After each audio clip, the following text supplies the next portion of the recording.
Quando tiver pronto aí seu xadrez, você avisa nós, tá? Acabou, pode falar. Acabou? Acabou. Então todo mundo no mudo aí, vai. Vamos começar a paçoca. 3, 2, 1.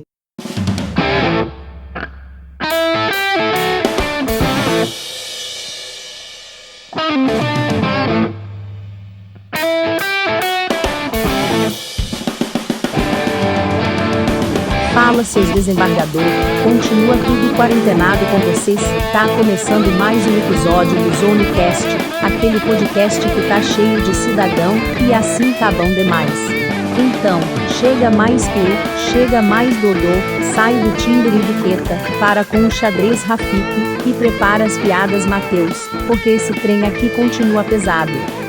Bom dia, boa tarde, boa noite. Para você que está chegando agora, meu nome é Felipe Clemente e está começando mais um episódio desse já consagrado podcast Tailgate Zone, o Zonecast. Ao meu lado, fala, Dudu, meu querido. Está recuperado da nossa ressaca da semana passada? Fala, meu querido, beleza? Cara, por incrível que pareça, eu ainda tive mais uns 2 ou 3 dias de enxaqueca. E ontem mesmo eu tava com dor de cabeça de novo. O negócio foi pesado, hein? Mas vamos lá, vivendo um dia depois do outro. Cara, antes de mais nada, vamos sempre lembrar as pessoas que elas podem nos seguir, além de ouvir o nosso já consagradíssimo podcast, elas podem nos seguir nas nossas redes sociais, Instagram, Facebook e Twitter. O Twitter é um pouquinho diferente, TailgateZone_BR. E além disso, você encontra esse podcast nas principais plataformas, incluindo o nosso queridíssimo YouTube. É isso. E a ressaca de calor no Rio de Janeiro, como tá, Rafiki? Boa tarde. Oba, meu povo, boa tarde. Na verdade, foi uma semana bem fria aqui no Rio de Janeiro. Finalmente o inverno chegou. Eu tive que usar suéter, eu acho que quase todos os dias da semana. Aí hoje, eu acho que em homenagem ao nosso querido podcast, abriu o sol, tá esquentando, mas a janela ainda tá fechada. Ainda tá dando pra ficar com a janela fechada. Então, mas do jeito que nós vamos, eu acho que até o final do podcast eu abro a janela. O que eu não sei é da sua ressaca, né? O Dômio pode estar passado, a sua não passou. Ou então o curso de jornalismo tá mandando você falar bem mais pausado, porque você tá com muito mais lento. Ai, boa tarde, Henriqueta. Como vai o Canadá? Boa tarde, chefinho. O Canadá acabou de passar por uma chuva de verão daquelas do Rio de Janeiro que... Censura aí, Paulo Hortense. Tá árvore balançando, janela batendo, cacete, achei que ia desabar a casa. Mas agora tá tudo tranquilo já. A chuva parou porque o podcast tinha que começar. Rapaz, até pra quem não sabe, esse negócio de balançou a casa aí, a casa do que Henriqueta tá, parece a casa dos Três Porquinhos lá, toda madeirinha bonitinha. Mas enfim, vamos sair do Canadá e, como tradicionalmente, vamos para Barbacena. Boa tarde, Matheus. Como vai a Barbacena? Ainda não tá frio, eu estou um pouco apreensivo de não ter um inverno rigoroso aqui em Barbacena, mas tirando isso, tudo bem, tudo de acordo por aqui. É isso aí.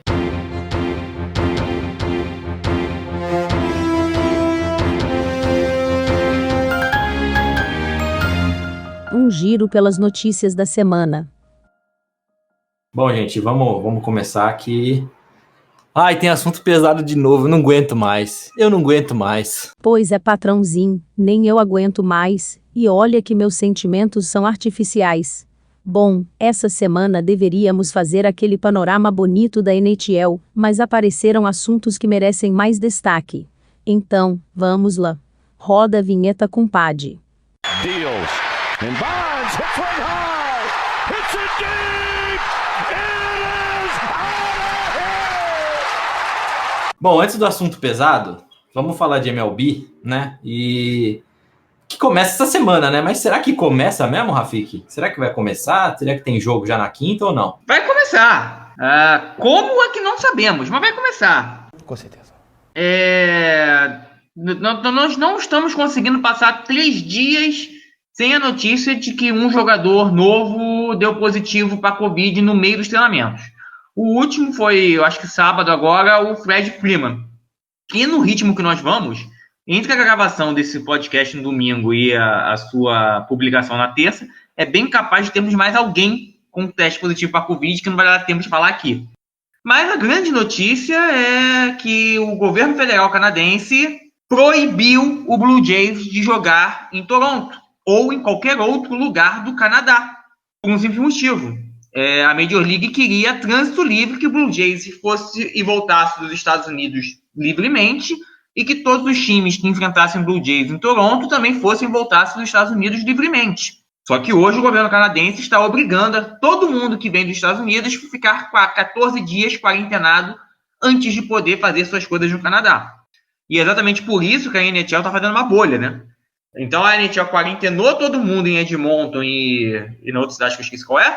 Risos, risos, risos. O palestrinha esquece da cidade principal, a cidade do time, que ele falou logo no começo.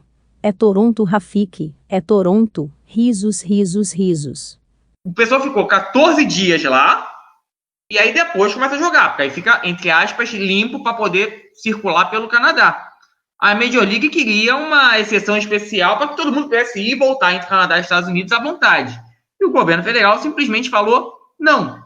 E o mais interessante, que o governador da província de Ontário, que é do partido adversário politicamente do primeiro-ministro canadense, também já disse que concorda com o governo federal e que não tem por que abrir exceção para a Major League.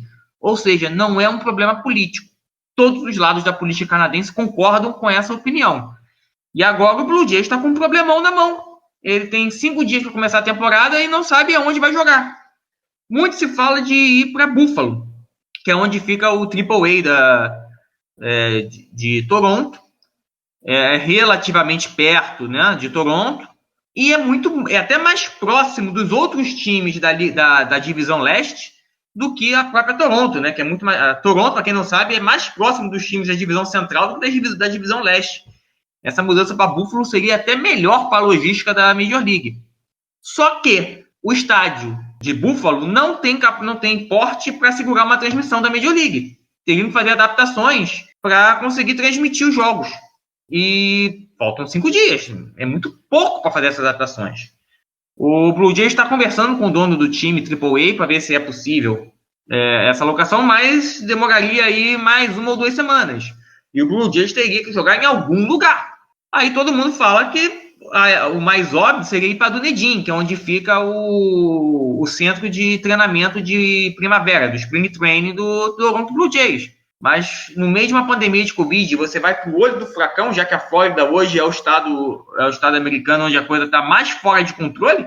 Só para vocês terem uma ideia, a Flórida está 4 vezes pior que o Brasil fazendo por número per capita. Só para vocês terem uma ideia. E longe do Brasil ser exemplo em Covid.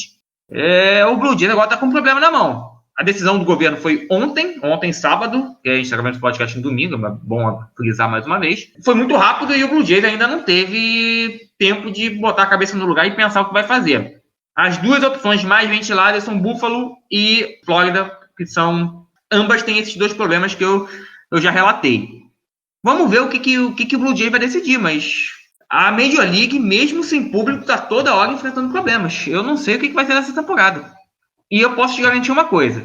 Viúvas de Montreal podem ficar tranquilas, porque agora que a Major League não vai botar um time em Montreal nem por um decreto. Ih, rapaz. Daqui a 3 anos a gente tá falando do Montreal antes. Eu também acho, viu, Henriqueta? Vamos contra o Rafiki nessa, vai. Não, o que eu ia falar é que, assim, o Toronto ir para Dunedin agora é maluquice. Eu entendo os problemas de você se planejar para ir para Buffalo assim de repente, mas, cara, vai pro lado de casa, dá um jeito na tua transmissão no início, faz sem transmissão, sei lá, seja inteligente, né? Não vai lá para a Flórida, só para dar os números rápidos aqui, sem querer entrar no caso Covid inteiro, foram 63 mil casos novos ontem, né? Sendo 10 mil na Flórida. O Canadá inteiro teve 300. A desproporção dos Estados Unidos para o Canadá é absurda. Então, eles já estão indo para um lugar mais perigoso. Aí você não vai para a Flórida, que é o foco do furacão, para quê, sabe? Tudo bem, o estádio vai estar melhor, mas fica em Buffalo direto. Mas, assim, isso tudo só mostra o quanto a Major League correu com esse calendário, né? Enrolaram com a palhaçada do debate do schedule, porque, né, não queriam ceder, queriam só garantir 60 jogos, não queria fazer mais que isso. E aí, quando teve que fazer, teve que correr, tanto que anunciou tudo, talvez um mês depois da NHL e da NBA, vai começar antes. Era óbvio que ia dar errado, era óbvio que ia dar problema, vai ter esse bando de casos de Covid acontecendo, vai ter esses problemas imprevistos aí em cima da hora. Foi um negócio assim, sabe, Pega o cara ali da esquina para fazer a tabelinha do campeonato de fim de ano do bairro, né? Que aí sai cheio de problema no fim das contas, sei lá, quem tem que trabalhar, tem isso aqui, tem aquilo. Cara, é isso que a Major League fez, pegou, rascunhou o negócio, vamos jogar aí, vai. É ridículo, né? E o Canadá tá certíssimo em não deixar. Seria uma responsabilidade sem tamanho deixar essa ida e vinda livre aí, né? Quando o país está quase controlando de vez o coronavírus, está com a porteira totalmente fechada para os Estados Unidos, né? A gente já falou isso aqui antes, mas o Canadá fechou todas as portas de entrada para os Estados Unidos, a fronteira inteira está fechada, terrestre, aéreo, você só pode entrar no Canadá se tiver uma razão real, você não pode vir porque, sei lá, por turismo, acho que nem por negócios pode vir, só se você for, tipo, morar aqui, tiver família, algo assim no Canadá, e tem que fazer a quarentena de 14 dias. Você vai abrir mão para Major League Baseball por quê? Você negociou com Corona não vai vir junto com o jogador? Pelo amor de Deus, né? E o Canadá mostrando que o coronavírus não é político, né? O governador conservador, o primeiro-ministro liberal estão uníssono em comum acordo desde o início da pandemia. Enfim, lições que outros países poderiam aprender, mas não aprendem. Acabei meu monólogo aqui de reclamação. Acabou o monólogo, ainda só acrescentando o que eu sempre consigo dizer, né? Que o Canadá é os Estados Unidos que deu certo, né? Só falta mais um time de beisebol lá. Vai ficar faltando, pô. Vai dormir, vai. Porque especialmente depois dessa decisão, esquece. A Major League não vai a lugar nenhum. O Nashville Stars deve estar sorrindo bastante. 2023, Montreal Devil Rays. Não, Devil já acabou, né? Montreal Rays, que vai virar Expos de novo. Ai, que beleza, hein? Mas eu prefiro ainda o Nashville Stars, mas tudo bem. Mas vão ser 3 times. Vai ter a relocação de Tampa e 2 novos. Um deles vai para Montreal. Ou o Tampa vai para Nashville e o novo cria em Montreal, ou o novo vai para Nashville e o Tampa vai para Montreal. Mas é isso. Se Tampa não sair de Tampa, realmente eu acho que fica mais difícil para Montreal, porque essa candidatura de Nashville está muito forte, como a gente já falou, né? Só ia contando que Tampa não se mantém lá. Não, eu particularmente acredito que se Tampa sair, não vai para Montreal. Tem tantas cidades para ir. Não vai para Montreal. Podem tirar o cavalinho da chuva, especialmente depois dessa decisão de hoje. Ainda mais porque, assim, não tem nem como pensar, não, porque aí vai mudar o governo e o novo governo vai ser amiguinho da Major League. Não, como a gente falou aqui, todos os partidos concordam em não deixar a Major League, então... Mas, Rafik, isso não é para agora. Montreal não vai entrar em campo em 2020. Isso é para quando o coronavírus tiver acabado, quando o mundo estiver normal de novo. Acho que amigos ou inimigos, negócios à parte. Nesse caso é inimigos, né? Já que tá um contra o outro. Amigos, negócios à parte, até o ponto em que você tem um governo contra você, né? Sim, mas em 2023 não vai estar mais. Vai vir atrás dos conservadores, que também estão a favor também estão contra a Major League. Não acho que isso vai alterar nada. Mas estão no coronavírus.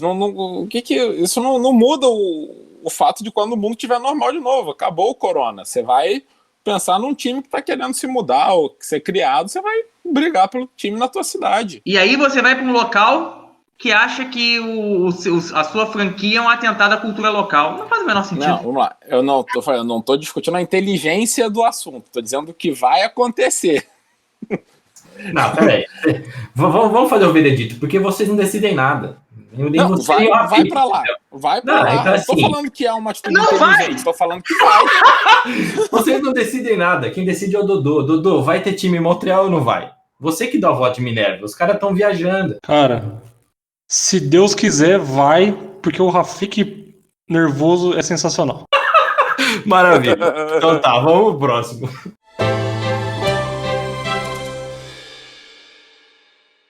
Bom, já estamos cansados de só assunto pesado, mas já que estão dando assuntos pesados pra gente, é com isso que a gente vai ter que tratar. Bom, nessa semana, o Washington Post saiu com uma matéria gigantesca falando sobre casos de assédio sexual no Washington Redskins. Como se já não bastasse toda a fala que nós tivemos aí nas últimas semanas com o nome da equipe, nome ser racista, agora vem mais uma bomba em cima da cabeça do Dan Snyder. Enfim, a matéria inteira é bem pesada. Eu acho que você termina de ler, você fica desgostoso até da vida.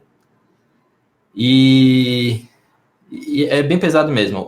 Só tem uma pessoa foram 15 mulheres que fizeram a denúncia, que estão no relatório. Apenas uma deu o nome, a Emily Applegate.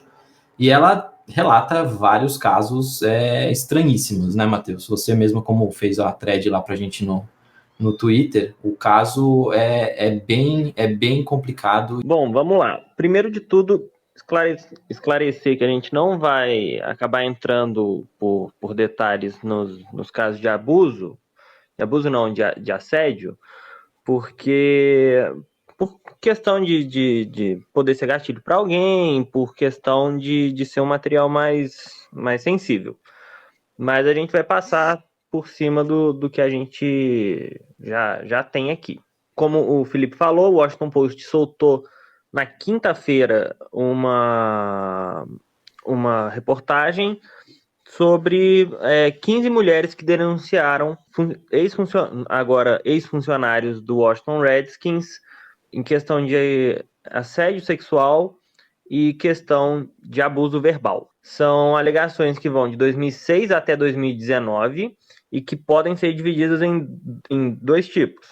Ou comentários de natureza sexual inapropriados e indesejáveis, ou incentivo para que essas mulheres usassem roupas provocantes para flertar com o cliente para fechar a negociação. Do tipo, coloca esse vestido que é mais decotado para o fulano de tal dar mais valor para você e fechar a negociação.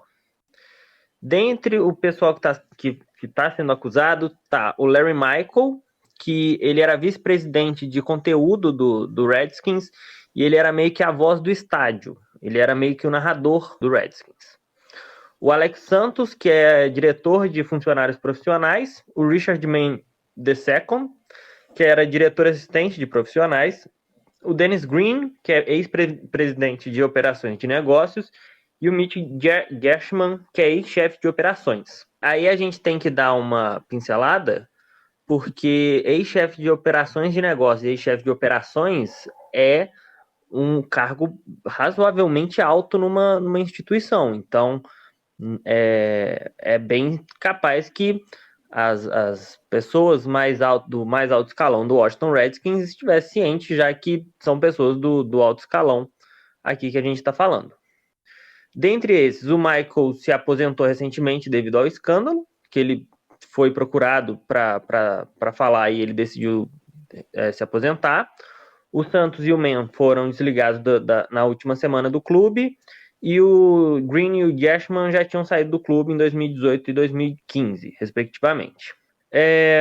Dentre os atos em si, tinha esses atos de natureza sexual inapropriado, aqueles comentários para tentar dar abertura, e tinha abuso verbal, sobretudo do Gershman, que essa Applegate era uma espécie de assistente dele, e se a impressora não estava imprimindo direito, ele chamava ela de estúpida, de fucking stupid.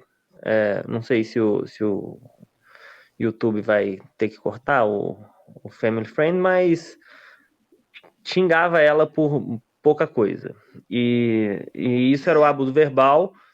E tem uma mensagem que o Mann, por exemplo, mandou para uma das mulheres, que ele falava que ia dar um abraço inapropriado em uma das mulheres quando ela fosse embora. E, enfim, não tem nenhum relato sobre o Dan Snyder, nem o Bruce Allen, que é o antigo presidente do clube que estava durante essa época. Só que, como eu falei, é bem provável que eles estavam cientes da situação, porque o Bruce Allen estava no mesmo andar do que a maioria dessas pessoas desse alto escalão, e o Dan Snyder era, tipo, as pessoas faziam parte da panelinha dele, do círculo mais próximo dele. Então era bem capaz que ele soubesse desse comportamento. Talvez não tivesse visto, mas tivesse ciência que eles agiam assim. Além disso, o que tem do Dan Snyder é que ele costuma... são relatos que ele menosprezava alguns dos funcionários. como por exemplo o Dennis Green, que é um dos que que é acusado na reportagem, que o Dennis Green ele foi líder de torcida na faculdade, e o Dan Snyder costumava, além de botar uma pressão muito grande para ele vender camarote, acesso VIP, né, ele costumava zombar, né, do Dennis Green por tal fato. Somado a isso, tinha que o departamento de recursos humanos da franquia era totalmente defasado, era colocado de forma secundária e não tinha gente o suficiente para isso. Logo, não tinha como ter uma boa tratativa sobre isso, porque se tem poucas pessoas que lidam no departamento de recursos humanos, além das pessoas que sofrem o assédio, elas não se sentirem confortáveis para falar isso, eles também não iam ter muito o que fazer, já que é muita pouca gente nesse departamento de recursos humanos. E aí, bem, isso é o que aconteceu, isso é o que tem na reportagem. Acredita-se que ainda exista esse cenário, essa cultura dentro do clube. E, bem, vamos lá para o que pode acontecer, o que está acontecendo. O Dan Snyder já contratou uma firma de advogados para poder lidar com o caso, e ele já soltou uma nota dizendo que esse tipo de conduta não reflete o clube, não pode estar dentro do clube, e que o clube tem feito mudanças e que, por exemplo, uma delas é contratar o Ron Rivera, o que não faz muito sentido, porque ele é latino-americano, mas não é bem a questão aqui, né? E, além disso, na segunda-feira eles decidiram aposentar o nome Redskins oficialmente, ainda não decidiram qual que vai ser o último nome, e assim que a gente souber, a gente vai tratar aqui. E, somado a isso, tem essa questão racial, tem a questão com o nome, e pode ser que a liga tente forçar o Dan Snyder a vender o clube. Já falaram que a liga se pronunciou falando que não vai fazer isso, já que o Dan Snyder propriamente não está no meio dessas acusações, mas eu não duvido partir de um movimento de outras franquias, de outros donos de franquia falando, olha, esse cara não pode estar aqui no mesmo cargo, na mesma posição que a gente, porque ele reflete valores que a gente não condiz. Ou pode ser que eles continuem mesmo assim, porque talvez esses valores reflitam a realidade de algumas equipes, né? Porque, infelizmente, o mundo é cruel dessa forma. Já teve alguns sócios minoritários e que pediram para pediram para vender as ações dele do Redskins. E um negócio que eu queria pincelar aqui, que é muito importante e que é cena dos próximos capítulos que pode agravar na NFL inteira, e que foi até o Pedro Pinto, que já foi coach, já foi comentarista na TV, ele falou disso, é que numa dessas acusações eles falam que as mulheres eram abordadas num bar que ficava que era o point de encontro depois do Combine, e que iam várias pessoas dos clubes, das franquias.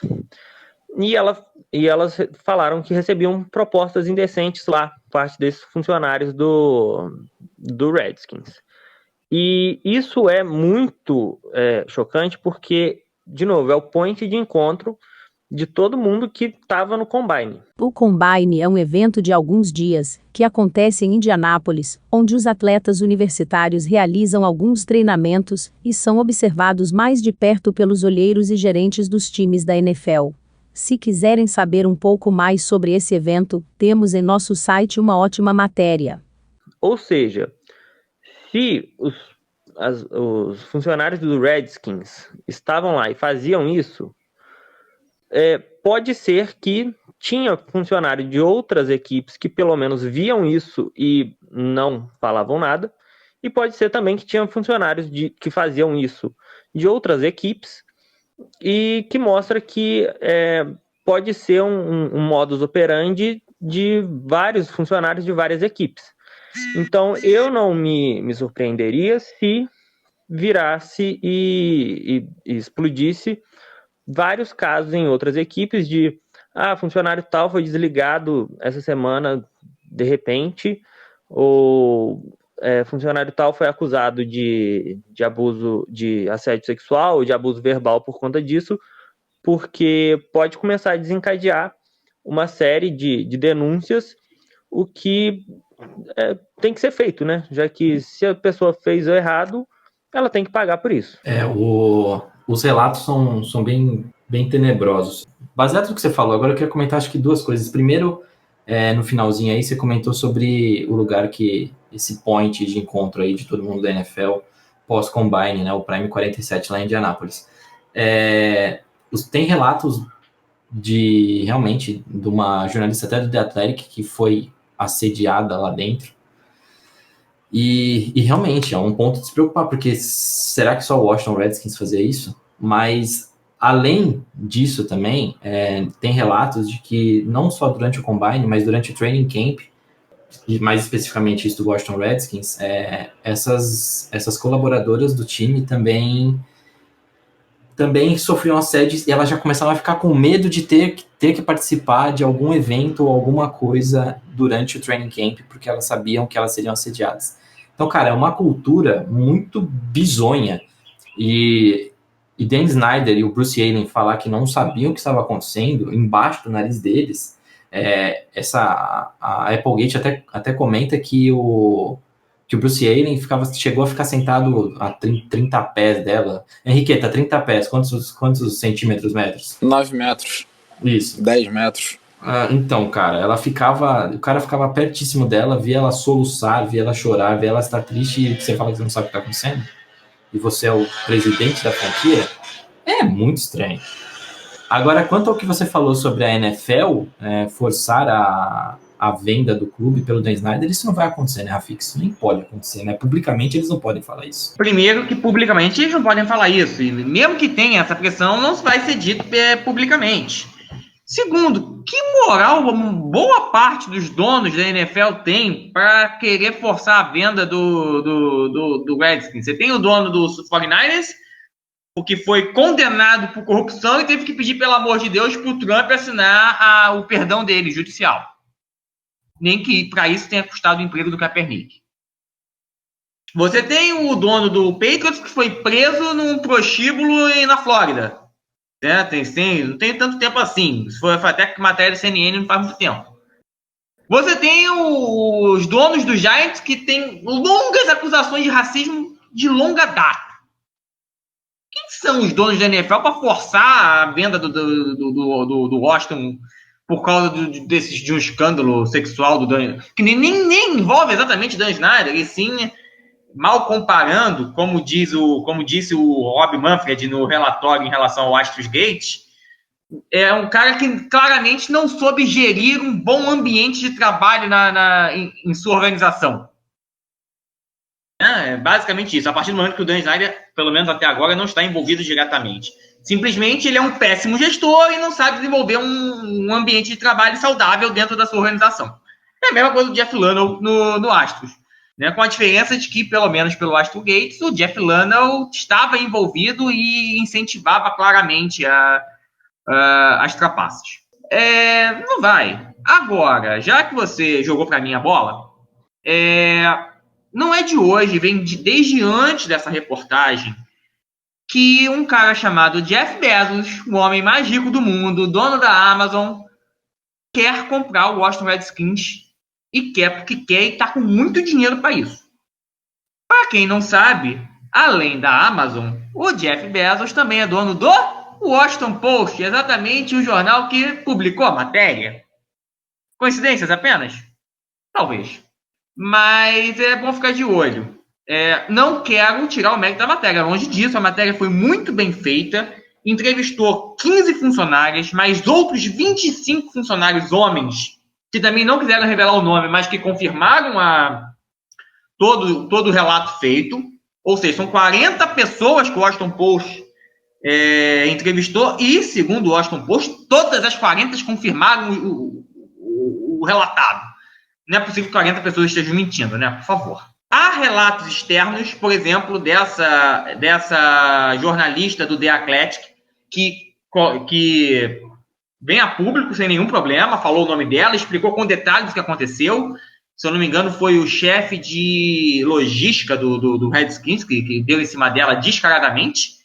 Segundo essa repórter, ela fez uma reclamação no The Athletic, e o The Athletic automaticamente reportou uma reclamação na NFL quanto a isso, e o The Athletic diz que apoia a funcionária em absolutamente tudo nesse ponto. Ou seja, o The Athletic dá razão a ela e diz que ela está falando a verdade. E por The Athletic chegar e falar isso por A mais B, é porque ela claramente provou para o The Athletic o que ela está falando. O The Athletic não ia também se botar a cara assim a tapa por uma coisa que ainda estava investigando. Se o The Athletic se posicionou da forma como se posicionou na reportagem, é sinal de que o próprio The Athletic já fez a investigação própria e chegou à conclusão de que a funcionária está falando a verdade. Então o caso é muito, muito, muito complicado. Mas, vamos ser sinceros, não vai, a NFL não vai mandar o Dan Snyder vender o time por causa disso. Agora, se o Jeff Bezos realmente quer comprar o time, aí pode ter outras... Aí, como diria o Matheus, money talks, né? Porque se o Jeff Bezos quiser, ele bota 10 bilhões na mesa e compra. Então, é uma possibilidade. Rafik, só te completando, é porque já tem um precedente, tecnicamente, de 2017, quando tiveram queixas em cima do dono dos Panthers, e ele decidiu, queixa de racismo até, e ele decidiu vender o Carolina Panthers. Então pode ser que eles pensem nisso como um precedente. E você falou do Jeff Bezos ser dono do Washington Post, publicar, e é aquele negócio, com certeza não descredibilizando a matéria, nem duvidando dos casos, porém pode ser que para gerar o burburinho, para gerar a bagunça ali, eles façam esse tipo de matéria, né? Soltar esse tipo de matéria para deixar mais conturbado o ambiente. E assim, por exemplo, na semana que vem, se não decidirem o nome do Redskins, se vê que o caso de abuso tá chegando no Dan Snyder e o Jeff Bezos virar e falar: olha, Dan Snyder, eu compro para tirar esse problema de você, eu não duvido nada da NFL tentar, obviamente por debaixo dos panos, tentar dar uma forçada e falar: ó, você tem a proposta, ninguém te quer mais aqui, eu acho melhor você vender. É perfeitamente possível, é possível. Mas, assim, forçar ele a vender simplesmente por causa disso não é uma conjunção. Tem isso e ainda tem o Jeff Bezos, etc. E o Jeff Bezos traria com ele a mídia. O Jeff Bezos tem o Washington Post, tem vários outros jornais, e ele traria uma mídia grátis para a NFL ótima. Para a NFL seria muito bom o Jeff Bezos como dono de um time. É isso, é muita ingenuidade achar que a NFL não pode fazer o Dan Snyder vender. Ela não pode publicamente dizer: você vai vender. Ela pode forçar facilmente, ela tem muito jeito de forçar ele a vender. Assim como o Matheus falou, ela forçou o Jerry Richardson, se não me engano, que era o ex-dono do Panthers, a vender. Assim como a NBA forçou o Donald Sterling a vender o Clippers. Obviamente o caso do Sterling é muito pior do que o Dan Snyder, no sentido de que foi diretamente uma gravação com a voz dele, né? Ele não tinha pra onde fugir. E aí ele foi banido da NBA eternamente, e aí eles delicadamente forçaram a esposa dele a vender o time. Ou seja, forçaram o Clippers a ser vendido. A NFL pode fazer algo semelhante. Agora, obviamente não vai fazer se não chegar até o Dan Snyder. Pode ser que a gente não saiba tudo o que aconteceu ainda. Pode ser que tenha muito mais envolvido. Eu duvido muito o Dan Snyder não saber de nada disso e ter sido pego desprevenido e estar chocado. Mas realmente pode ser que ele seja tão imbecil que ele não faz ideia do que fazem dentro do time dele. Claramente ele não faz ideia do que fazem dentro de campo, né? Então às vezes ele realmente também não sabe o que fazem nos escritórios. Mas Eu acho bem improvável que ele não saiba. Agora, se não acharem a bala de prata, com as digitais do Dan Snyder dela, realmente não podem forçar de um jeito assim tão claro como a NBA fez com o Clippers e como fizeram até com o Panthers. Mas podem forçar no sentido de mostrar, né, fazer o Jeff Bezos comprar. Seria um jeito bem NFL, digamos assim, de resolver esse problema, né? Sem assumir o que aconteceu e jogar tudo para baixo dos panos e botar, inclusive, alguém que melhoraria até a reputação da liga, digamos assim, a moral, né? Como o Rafik falou, a NFL tem moral zero, os donos têm moral zero de fazer qualquer coisa, né? A maioria deles, ou muitos deles, envolvidos em escândalos aí desde sempre. Você trazer alguém como Jeff Bezos melhoraria isso, pelo menos. Vamos ver. Mas eu acho que não precisa de muito mais do que já tem para a NFL fazer o Dan Snyder vender, não. Tem uma questão também que, antes mesmo da NFL tentar fazer isso, acho que a gente já viu isso aparecer com muita força, que é os próprios patrocinadores forçarem ele a se movimentar. O lance da mudança de nome veio muito forte agora, mas ele já é pressionado a mudar o nome da franquia há muitos anos, né? Há muito tempo que isso acontece, e quando falaram de remover investimentos da franquia, é que ele se movimentou e resolveu se posicionar. Então, talvez, com um acúmulo de coisas nesse sentido, o pessoal tentando cavar a vida dele aí, pode ser que o próprio corte de investimento dos patrocinadores já forcem ele a ter que vender, e talvez seja o caminho mais rápido do que a NFL tentar se manchar, como a gente imagina que talvez não aconteça, e a NFL se beneficiar da remoção no Dan Snyder à frente dos Redskins, com a movimentação dos próprios patrocinadores. Agora, voltando ao que o Henrique falou, a própria NBA já tem um precedente de não forçar o dono a vender num caso semelhante. Há 2 ou 3 anos atrás, o Mark Cuban, no Dallas Mavericks, teve um escândalo dentro do Mavericks muito parecido com esse do Redskins, e o Cuban continua aí até hoje. É claro, eu não quero igualar o Cuban ao Dan Snyder. Mark Cuban é um cara bem para frentex, um cara que trouxe, digamos assim, muita mídia positiva para a NBA, é um cara que é reconhecido por ser um bom gestor, mas que falhou e falhou feio. Assumiu o erro e tudo mais, e bola para frente, mas continua até hoje na NBA. O Dan Snyder não, o Dan Snyder já tem trocentas polêmicas, trocentas complicações, essa é só mais uma. Mas, especificamente falando desse escândalo, esse escândalo do Redskins não é tão diferente assim do escândalo do Mark Cuban com o Dallas Mavericks há 2 ou 3 anos atrás. E só para piorar a situação do Dan Snyder, tanto o Redskins sabia que à medida que o próprio Washington Post e os próprios repórteres na reportagem falavam isso, que à medida que eles foram descobrindo isso, eles foram enviando e-mails pro Redskins, dizendo assim, eu descobri isso, tem certeza que vocês não querem dar uma entrevista pra gente, vocês não querem expor o lado de vocês?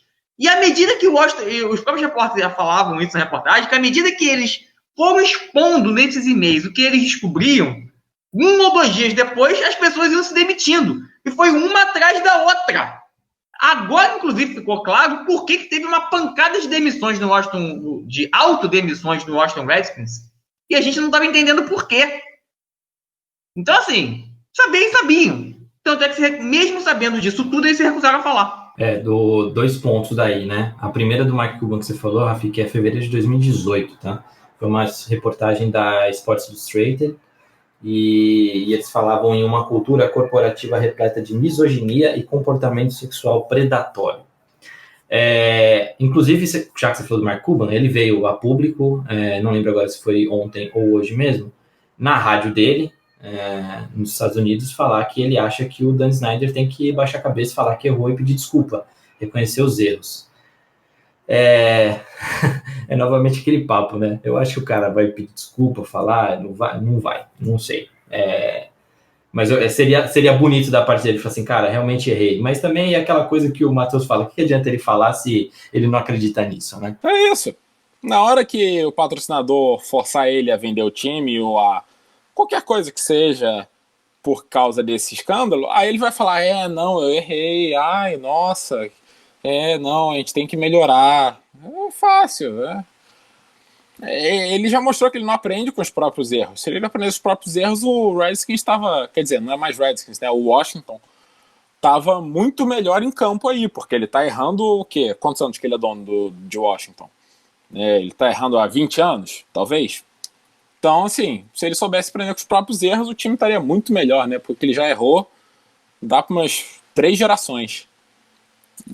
Exatamente, 21 anos, pois é. Ele tem 21 anos de erros que ele ainda não aprendeu. Por que ele vai aprender agora? E eu acho, inclusive, e não podemos esquecer que o Redskins é um time que tem um histórico recente de 2 quarterbacks negros que tiveram muitos problemas dentro do time, né? Primeiro o Robert Griffin III e agora o Dwayne Haskins que vem sofrendo preconceitos basicamente por ser negro. Talvez por isso até a vinda do Ron Rivera, e nisso o Dan Snyder falou que o time está querendo mudar com a vinda do Ron Rivera. Mas o fato dele citar a vinda do Ron Rivera para dizer que o time está mudando, para mim apenas mostra que ele não entende bulhufa nenhuma do que ele está falando. Uma coisa não tem nada a ver com a outra. Ele mistura alhos com bugalhos e solta uma salada que não tem nada a ver. Isso para mim apenas mostra que ele não tem a menor consciência social. Simplesmente isso. Concordo 100%. Não fazem ideia do que estão fazendo. O Dan Snyder não faz ideia do que está fazendo. Ele acha que a solução é contratar o Titan e falar, olha ali. Só mostra o quão fora da realidade, ou quão ignorante, ou até mau caráter mesmo, não sei. Enfim, ele é, né? Sobre o Dan Snyder saber ou não, eu queria só citar esse ponto, porque eu lembro de uma série que chama Suits, muita gente já deve ter visto, e que no início o advogado principal, Harvey, ele tem que dar uma lição num cara, e ele conta a seguinte história, que quando ele era mais novo, o irmão dele sofria bullying, e ele descobriu isso e foi falar com o pai do menino que fazia bullying no irmão dele, e o pai do menino falou, mas eu não sabia, e ele virou e falou pro pai do menino, mas é seu dever saber sobre isso. E é basicamente isso que o Dan Snyder tem que saber. Eu não sabia que isso estava acontecendo na cultura do time. É seu dever saber sobre isso. É seu dever saber a pessoa que você está contratando, a pessoa que você coloca como chefe de operações do seu time. Então, não acho que ele não sabia, pelo menos, o modo de agir da pessoa. Ele pode não ter visto as atitudes, mas eu acho que ele sabia como a pessoa agia.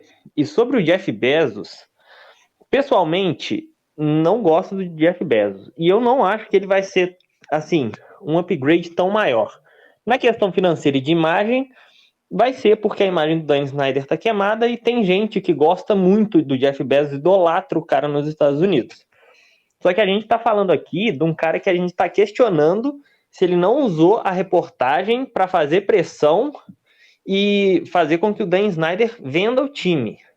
E uma pessoa que pega uma reportagem de assédio sexual e abuso verbal de pessoas para usar para o próprio interesse, eu não acho que é uma pessoa, assim, razoavelmente ética. Então, eu não acho que ele vai ser uma melhoria muito maior do que o Dan Snyder. Assim, não tem lá muitos donos de franquia que sejam um primor, um exemplo.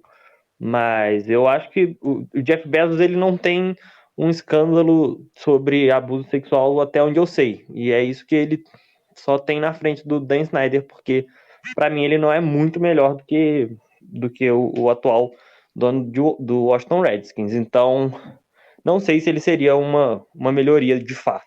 Resumindo o argumento do Matheus, qualquer caçador de raposas do Alasca é melhor que o Dan Snyder nesse momento. Bom, e só para fechar, só para dar mais um ponto, o Dan Snyder foi procurado pelo Washington Post, ele não quis se manifestar, ele não quis dar entrevistas, e no dia seguinte a franquia de Washington soltou um comunicado falando que desconhecia qualquer desses assédios, qualquer do abuso, e que eles já tinham contratado uma empresa, que é da advogada Beth Wilson, que é uma das mais famosas lá em DC, para conduzir uma investigação e ver se tinha algum caso de abuso ou assédio na franquia, e que nesse relatório que ela não encontrou nada. Então, assim, essa foi a única declaração da franquia de Washington. Cara, Dá pra acreditar? A Beth Wilkinson, ela é muito conhecida por ter sido a promotora responsável pelo caso Timothy McVeigh, que foi o cara que explodiu a bomba em Oklahoma e era o principal atentado doméstico dos Estados Unidos até há pouco tempo atrás. Depois de ler tudo, que eu fico pensando assim, será que esses caras que assediaram nunca pensaram assim, cara, podia ser minha irmã, podia ser minha mãe, minha avó, sei lá, quem fosse? Assim, pensa no mínimo então, né? Já que você é tão egoísta, pensa assim, podia ser minha mãe, podia ser minha irmã. Pensa num... Não é legal isso, cara. Não é legal. Só para responder a sua última pergunta, não. Eles nunca pensaram nisso, lógico.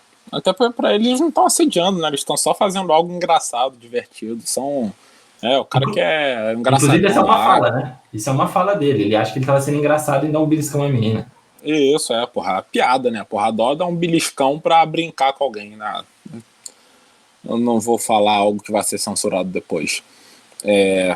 Não, é ridículo. Mas o que eu ia falar do Dan Snyder é porque isso dele ter ficado calado pra mim me chamou a atenção por um motivo. Eu tinha até esquecido que ele tinha ficado calado. Foi bem bom você lembrar. Ele nunca fica calado. O Dan Snyder não fica calado. Ele fala para todos os cantos de tudo. Ele sempre tem uma opinião. Tanto que ele sempre deu a opinião dele de que o nome Redskins não é racista. Porque ele acredita nisso. Né? A pessoa totalmente ignorante que acreditava nisso. Tem duas opções para ele ter ficado calado. Ou calaram ele, alguém lá dentro de Washington, até da NFL mesmo, né, forçou ele a ficar calado. Ou ele é tão culpado que a única coisa que ele podia fazer era ficar calado. Eu não consegui ver outra opção, se vocês tiverem, mas assim, só fica essa ideia aí quanto à questão dele não saber o que está se passando no time, ou, entre aspas, não saber, né? Mas sem dúvida que sabe. Isso aí é coisa velha. Cara, isso pra mim tem muito a ver com a questão da mudança de nome, que já vem sendo batida há muito tempo. Desde a década de 90 tem movimento para mudar não só o nome dos Redskins, mas também o do Atlanta Braves. Tem coisa muito antiga rodando e que ele fechou os olhos, sempre fez isso. E talvez aconteceu de novo, né? E vem acontecendo há muito tempo. Então eu não consigo defender isso, não dá pra defender ou achar que ele realmente não sabia. E, enfim, é mais um assunto que a gente trata aqui que é extremamente pesado e que vem se arrastando.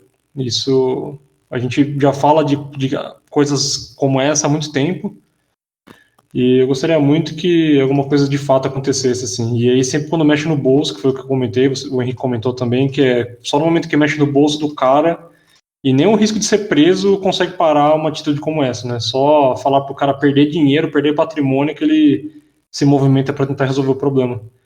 Essa que é a grande questão, né? Até quando? Por que eu vou ficar preocupado em ficar preso? Se eu for condenado, eu sei que meu amigo Trump vai assinar meu perdão judicial e eu tô livre. Exatamente, isso aí é isso. Ele tá mais preocupado com a grana dele, com o patrimônio, do que ser preso, por exemplo. E ele pode ser preso por milhões de acusações. Então, cara, onde vamos parar, né? Pra onde a gente vai? Então, pra onde a gente vai pras dicas. Porque tá muito pesado mesmo isso aqui. E dando dicas, lá vem eles, Felipe Stipes. Eu não vou chamar o Rafiquinho primeiro não, porque ele tá reclamando muito. Tô mais ansioso pelo volume 4 do Emocore for Dummies. Bom, pessoal, fechando o Emocore for Dummies, a gente chega nos anos 2010 para frente, até onde vivemos hoje. E com o revival do emo, só que não o emo comercial, o emo mais antigo. E aí eu vou passar 3 bandas e cada uma delas tem suas peculiaridades. A primeira é uma banda que eu gosto muito, que chama Modern Baseball, que é meio de um pop punk pro emo. E, assim, tem muita letra de questão de insegurança e tudo mais, então é meio, como que eu falo? É meio pro jovem inseguro de si. E eu já escutei muito, eles deram um hiato mais recentemente, e eu não sei se voltaram, acredito que já voltaram. E essa é a minha primeira banda. A segunda banda chama The World's a Beautiful Place and I'm No Longer Afraid to Die. Sim, esse é o nome inteiro da banda. E é uma banda que tem umas 10 pessoas, é diferente de tudo que você já ouviu. Assim, tem trompete, tem violino, tem tem tudo que você puder imaginar na banda. E é muito boa, diferente de tudo que eu já tinha ouvido, e provavelmente você que vai ouvir já ouviu. E a terceira banda é que a gente falou de American Football, e tanto que Modern Baseball tem esse nome por conta do trocadilho, fizeram Canadian Softball também, que é outra banda emo, mas fizeram o Chinese Football, que é uma banda que é praticamente igual ao American Football, só que da China. E no caso eles fazem do futebol, o nosso futebol soccer. Tem uma música até que fala do Pelé, tem uma música que chama Goleiro, e o que eu achei interessante é que eles são de Wuhan, eles são da cidade que teve os primeiros casos da pandemia de coronavírus, e eu achei, tipo assim, uma coincidência, e tô passando aqui para cada banda que tem suas peculiaridades, então essas são minhas dicas de hoje. Mas tem coincidência hoje, hein? A palavra coincidência já foi dita 2 vezes no podcast. Tá virando que nem dicotomia já. As palavras mais ditas no podcast. Vou fazer um bingo com isso. Henriqueta, o que vai vir pro nosso bingo de dicas aí agora? Bom, primeiramente eu só queria dar uma dica rápida, aproveite o beisebol enquanto ele durar, né? Porque a gente não sabe até quando vai durar, já que a MLB tá brincando com fogo. Mas a minha dica de hoje é uma série do Netflix chamada White Lines em português também. Acho que o Netflix ele tem um pouco mais de noção e não tenta traduzir as séries a qualquer custo, né? Eu acho legal isso. Acho que é o nosso costume de ver filmes traduzidos assim, tipo, né, The Hangover virar Se Beber Não Case. Mas, enfim, é uma série... Mas essa tradução é boa. Tirando que você dá um spoiler do filme inteiro, é boa. Spoiler, né? Mas é boa. E aí, no mesmo ano, saiu Hot Tub Time Machine, que é a máquina do tempo da banheira de água quente, que eu reconheço que não dá para traduzir ao pé da letra, e é traduzido para A Ressaca, o nome original de Se Beber Não Case. Essa dicotomia, só para usar a palavra, eu nunca vou entender. Por que decidiram fazer essa inversão de títulos? Bom, voltando à série, né? É uma série espanhola, britânica, é um thriller, né? Um suspense. Uma mulher vai para Ibiza para descobrir sobre o irmão dela que desapareceu lá 20 anos antes. E aí, né, se desenvolve toda a série, eu não quero dar nenhum spoiler. Mas, além disso, só para dizer que tem um ator português, o Nuno Lopes, que foi um galã em Senhora do Destino. Eu não lembrava dele em Senhora do Destino, mas depois que eu vi, eu procurei realmente... Ele foi um português que virou grande destaque de Senhora do Destino. Então, vale a pena aí ver a ligação com o Brasil, que tem a série também. Impressionante, hein, Henriqueta? Impressionante. Só trazendo o galã aqui para o nosso podcast, para embelezar o nosso podcast. Não, aqui o galã é o Dodô e você, né, chefinho? Já temos 2 galãs aqui. Tá bom. Vai lá, Rafi, que é a sua dica. Bom, a minha dica inicial, ela foi posta por água abaixo, porque o documentário que ia sair nesse final de semana acabou não saindo, e tudo indica que o documentário ia ser muito bom, mas tudo bem. Eu tive que improvisar aqui uma dica, e na verdade não é improvisar, é uma dica que eu ia usar semana passada, mas aí o documentário do Washington era muito, muito bom, e eu falei, eu tenho que aproveitar antes que o documentário saia do ar. Mas basicamente é o seguinte, nós estamos nos aproximando da eleição americana, e pela primeira vez, algum site de análise eleitoral, ele simplesmente cai na realidade e coloca que o Trump é claramente azarão, de acordo com as pesquisas que estão saindo. Até a semana retrasada, todos os analistas políticos estavam fazendo uma invenção de que o famoso muro azul, ou seja, Wisconsin, Pensilvânia e Michigan, eu acho que eu já falei aqui algumas vezes sobre isso, estava em competição, que tanto Biden como Trump tinham 50% de chance cada um de ganhar. E não é, gente, me desculpe. Todo mundo sabe da importância desses 3 estados para a eleição, e todo mundo sabe que o Biden, na média, está entre 7 e 9 pontos à frente. Não tem uma pesquisa que mostre o Biden com menos que 3 pontos. A pior pesquisa do Biden nesses 3 estados mostra ele com 3 pontos à frente. As melhores estão mostrando 10, 11, 12, 13. É claro que esses estados estão tendentes a votar no Biden. Podem até ser que mudem, mas esses estados estão tendentes a votar no Biden. E uma vez que esses 3 estados estão tendentes a votar no Biden, Se você somar todos os estados que hoje estão tendentes a votar no Biden, dá mais do que 270. É muito difícil, especialmente depois do baque de 2016, está cada vez mais difícil de qualquer analista político, qualquer site de análise política, admitir que se você somar todos os estados em que um candidato é favorecido, eles já têm mais do que a quantidade de delegados necessários, mas finalmente o The Cook Political Report, que é o site de análise política mais respeitado dos Estados Unidos, tem mais de 50, 60 anos aí de história, ele finalmente caiu em si e falou, não, gente, vamos falar a verdade.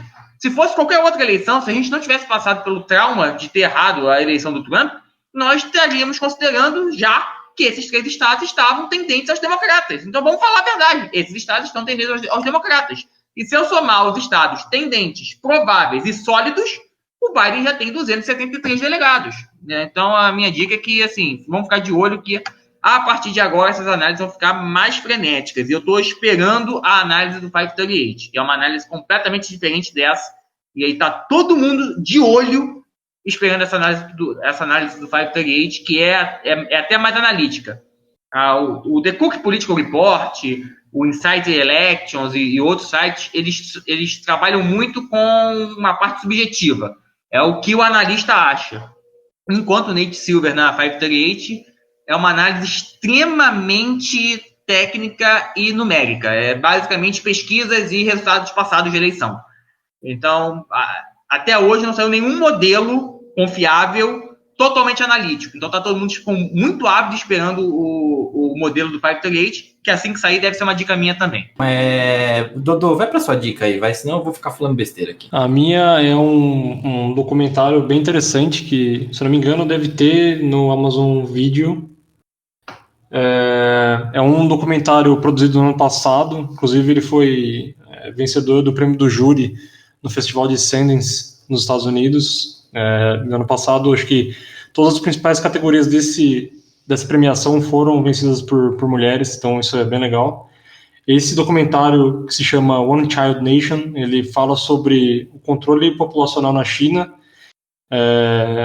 Ele basicamente mostra isso com relato de vítimas e principalmente de alguns investigadores chineses que mostravam o quão brutalizadas eram as famílias que acabaram tendo mais de um filho. E a quantidade de crianças, e principalmente do gênero feminino, que eram abandonadas por conta de ser a segunda ou a terceira criança da família. E o que é um assunto que é antigo, né, e foi até mitológico, né, as pessoas não acreditavam que a China tinha essa política, até que veio a se validar que era uma lei do país. Então isso, né, falando em 2020... é bem pesado, mas é um documentário que é bem interessante, vale muito a pena você assistir e entender um pouquinho mais da cultura chinesa, que já é envolta em diversos mistérios, mas esse deixou de ser mistério há muito tempo e mostra quão cruel também o ser humano consegue ser. E, cara, fica aí a dica para você conferir. Muito bom, hein? Então a minha dica fica por conta de um filme que ainda tem a ver com o que a gente falou hoje, que é The Post, A Guerra Secreta. No caso, não vai falar de assédio, mas ele vai contar um pouquinho da história do Washington Post. O filme é de 2017, se eu não estou enganado. Se alguém assistiu, por favor, pode me corrigir. E é com a Meryl Streep, com Tom Hanks. É um filme muito bom e ele conta... Passa na época de 70, quando o Washington Post ainda estava próximo de lançar as suas ações na Bolsa de Valores de Nova York. Bom, e aí, nesse período, eles acabam acaba sendo vazado, eles acabam recebendo materiais, dados secretos da Guerra do Vietnã, e aí eles vão expor esses dados, e aí vem uma briga judicial, política e etc., que o filme é maravilhoso. Eu gosto muito desse filme, eu já assisti umas 3 vezes, e eu aconselho aí quem quiser assistir. Lógico que sempre é filme e tem aquelas partes romantizadas, mas... historicamente é muito bom mesmo. Bom, por hoje é isso mesmo. Foi muito bom estar com vocês, foi muito bom conversar com vocês, e eu tô meio panqueca hoje. Mas aquele efusivo abraço a vocês, meus queridos.